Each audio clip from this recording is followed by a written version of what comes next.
पहले भी क्रांति वकील लेकर आए और दोबारा क्रांति वकील लेकर आएंगे इस देश के अंदर। दिल्ली से लेकर और तमिलनाडु, उत्तराखंड, जहाँ जहाँ जितने स्टेट हैं सबके अंदर वकीलों में आक्रोश है।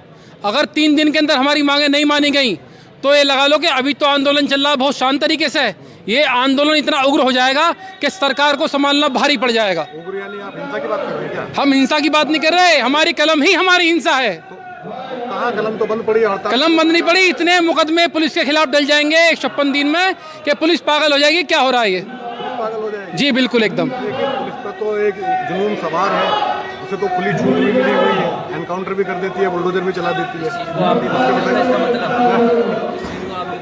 तो बताइए ऐसे। जी जी जी ऐसा है, पुलिस बंदूक एक तरफ कलम है। मैं आपको बताता हूँ, पुलिस ने आज तक जितने एनकाउंटर करे वो सब फर्जी करे होंगे। हम भी यहीं गाजियाबाद के रहने वाले हैं, हमने असली एनकाउंटर में पुलिस को भगते देखा है, राइफल तक छोड़ते भगते देखा हमने पुलिस वालों को। ये सब फर्जी करते हैं, उठाते हैं घर से और गोली मार देते हैं। कितनी CCTV फुटेज हैं? अभी जो है 31 तारीख में जस्ट बिल्कुल रक्षाबंधन से अगले दिन पुलिस वाले हमारे मुलजिम को यहाँ से उठा ले, फुटेज के अंदर आने जाकर एनकाउंटर कर दिया। क्या आप उसकी आवाज़ उठाओगे? आप मुकदमा लिखवाओगे? आप पत्रकार हो, आप हमारी इनकी आवाज़ उठाओगे नहीं उठाओगे? ये बताओ मुझे। पुलिस के सामने कहीं किसी की सुनवाई नहीं हो रही और पत्रकार बंधु भी हमारी सही बात को नहीं दिखा पा रहे कहीं से कहीं तक। क्यों? क्योंकि उनके काम पुलिस से पढ़ते हैं, वकीलों से नहीं पढ़ते।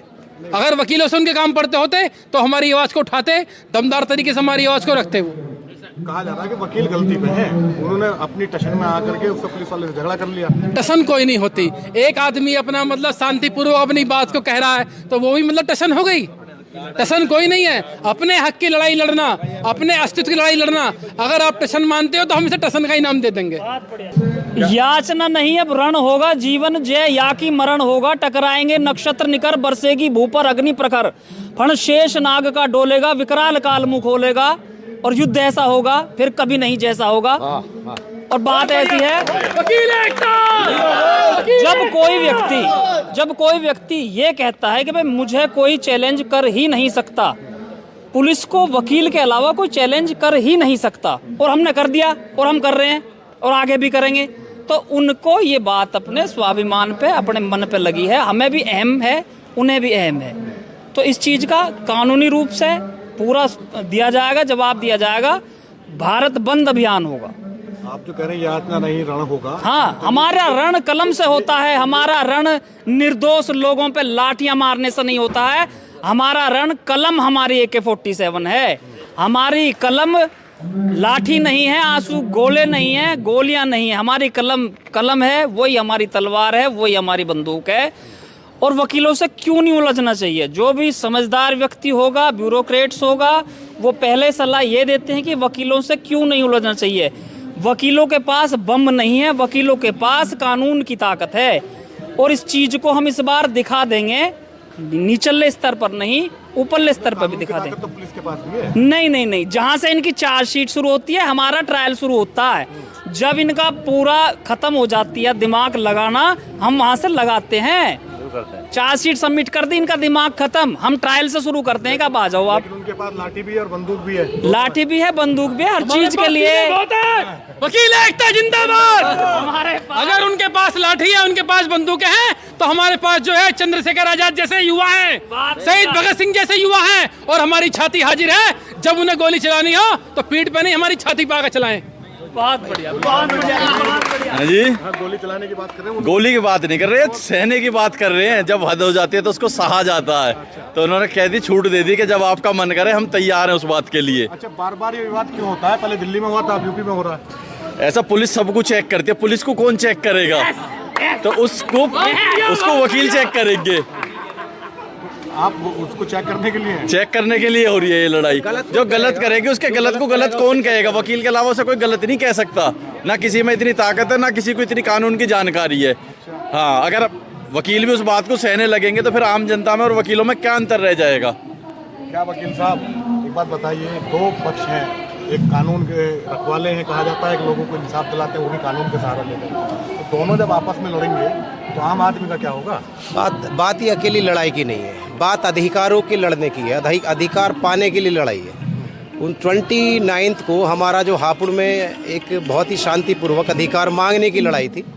हापुड़ में बहुत ही शांतिप्रिय तरीके से हमारे अधिवक्ता भाई आंदोलन कर रहे थे और पुलिस ने निरंकुश पुलिस का जो निरंकुश तंत्र है उसने जो डिक्टेटरशिप बिना किसी अथॉरिटी के, कोई ऐसी वार्निंग भी नहीं थी कि हम लोग शासन व्यवस्था के किसी अंग को भंग कर रहे हों, हमने कोई ऐसा हमारे वकील साथियों ने शांति भंग की हो या कोई वायलेशन किया हो। उस दिन हमारा मूवमेंट बिल्कुल शांति प्रिय तरीके से चल रहा था। अगर उसमें कोई मरीज आ रहा उसको भी रास्ता दिया गया था, उसमें कोई बच्चों की स्कूल की बसें आ रही थी उसमें भी वापस दिया गया था। और जब ये मूवमेंट अपने बिल्कुल अंतिम चरण में था और अधिवक्ता साथी अपने चैम्बर्स को जा रहे थे, उस समय पुलिस ने एक निरंकुशता के साथ जो लाठीचार्ज किया वो बेहद निंदनीय है। और उसमें खास तौर से ऐसे असामाजिक तत्व थे जो आप लोगों ने वीडियो वायरल आई हुई हैं, वो आप लोग पत्रकार साथी हैं, आपने भी देखा होगा कि उसमें फॉर्मल कपड़ों में लाठी लेके और एक जैसे गुंडों को और क्रिमिनल्स को पुलिस लाठी चार्ज करती है उस तरीके से मारा, इंटेंशनली मारा है। अटेम्प्ट टू मर्डर का केस है ये, लेकिन पुलिस ने एक एफआईआर की जगह 3-3 एफआईआर, हमारे अधिवक्ता साथी जो हापुड़ के हैं, वहाँ के पूर्व अध्यक्ष गंभीर रूप से बीमार हुए चौधरी अजीत सिंह जी, उनके खिलाफ भी 307 का मुकदमा लिखा। और उतनी धाराएं पुलिस ने अपने अधिकारों का मिसयूज करते हुए लगा दी कि जैसे वकील एक समाज का जिम्मेदार नागरिक ना होकर एक परंपरागत अपराधी हो। तो सवाल ये नहीं है, हमारे अधिकार, अगर हम अपनी डेमोक्रेटिक सिस्टम है, डेमोक्रेटिक सिस्टम में ये होता है कि कोई भी आदमी जिसके फंडामेंटल राइट कर्टेल होते हैं वो अपने फंडामेंटल राइट मांगने के लिए अधिकार करता है। धरना प्रदर्शन ये लोकतंत्र का एक अहम हिस्सा है। लेकिन पुलिस इस जो हमारे कॉन्स्टिट्यूशन ने हमें अधिकार दिए उनको कुचलना चाहती है। और वकील क्योंकि संवैधानिक व्यवस्था के अंतर्गत रह के अपना आंदोलन कर रहा है, इसलिए हम अंजाम की परवाह नहीं करते। पुलिस जितने चाहे मुकदमे लिखे, देवरिया में मुकदमा लिखा गया, आगरा में लिखा गया, पीलीभीत लिखा गया, हापुड़ लिखा गया, मेरठ लिखा गया। पुलिस की अपनी कलम है, मिसयूज कर रही है, करिए। जितना मैं माननीय मुख्यमंत्री जी से भी खास तौर से कहना चाहता हूँ कि इस आपके शासन में पुलिस निरंकुश हो चुकी है। शासन से डीएम स्तर पर तबादले हुए, लेकिन पुलिस की मनमानी और पुलिस की ज्यादती आप देखिए कि हापुड़ में एक भी ट्रांसफ़र नहीं हुआ। ना ही वहाँ के पुलिस अधीक्षक का ट्रांसफ़र हुआ है, ना ही वहाँ के जिलाधिकारी का ट्रांसफ़र हुआ है, ना ही वहाँ के पुलिस अधीक्षक जो सिसोदिया जी उनका हुआ है, ना ही कोतवाल का हुआ है। इसका मतलब ये है कि पुलिस ही डिक्टेटर है और पुलिस की चलेगी। तो हम अपने अधिकारों की लड़ाई लड़ रहे हैं। हमारी सर्वोच्च संस्था उत्तर प्रदेश की है, बार काउंसिल ऑफ उत्तर प्रदेश। उसके निर्देश अभी 6 तारीख तक शांतिपूर्ण तरीके से आंदोलन करने के हैं। हम उन्हीं के निर्देश के अनुसार शांतिपूर्ण तरीके से आंदोलन कर रहे हैं। और जैसे ही हमारे हाई कमान का, हमारे उत्तर प्रदेश बार काउंसिल के chairman, bar council of India के chairman, supreme court bar association के चेयरमैन का जैसे निर्देश आएगा तो ये हम किसी भी अंजाम तक इस अपने आंदोलन को ले जाएंगे। और इसे आप पुलिस के अधिकारी और शासन स्तर पे मैं बात कहनी चाहता हूँ आपके माध्यम से कि इसे समझ लें कि अधिवक्ता इस आंदोलन को बीच में छोड़ के जाने वाला नहीं है। हर हाल में अपने अधिकारों की लड़ाई लड़ेंगे और जीतेंगे, निश्चित तौर पे जीतेंगे। पुलिस अधीक्षक हापुड़, सीओ हापुड़, हर हाल में इनका निलंबन हो।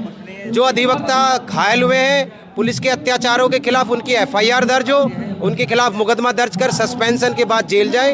आंदोलन के बारे में जो अंतिम निर्णय होगा वो बार काउंसिल जो हमारी हाई अथॉरिटी है वो लेगी।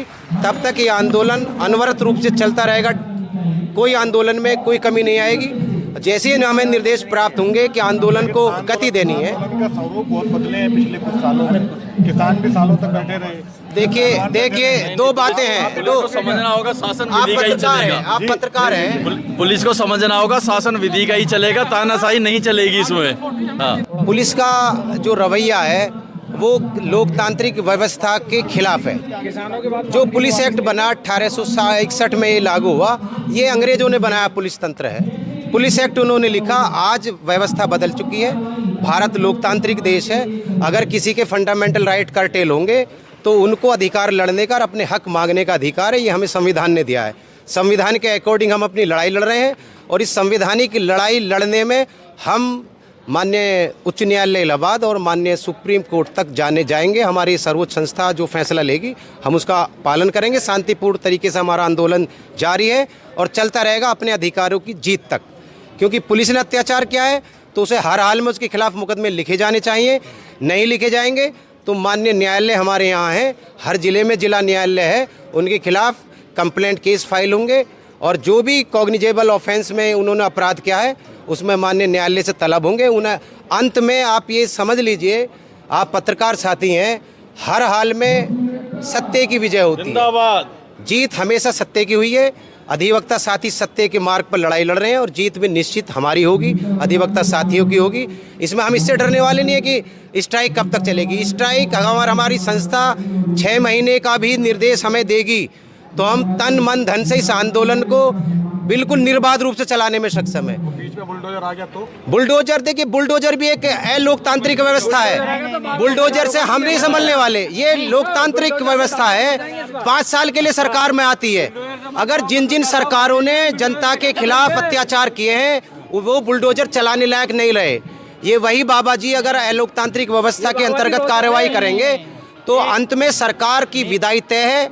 2024 आ रहा है, हम इन्हें बता देंगे कि अधिवक्ताओं की ताकत क्या होती है। 2024 में भारतीय जनता पार्टी की सरकार का जाना अगर वकीलों से लड़ाई जाएगी तो निश्चित भारतीय जनता पार्टी को पूरे देश के लेवल पे खामियाजा भुगतना होगा। निश्चित है, ये अकेले हापुड़ की लड़ाई नहीं है, उत्तर प्रदेश की लड़ाई नहीं है। हमारे साथ पूरे भारत के अधिवक्ता हमारे साथ हैं। हमारे माननीय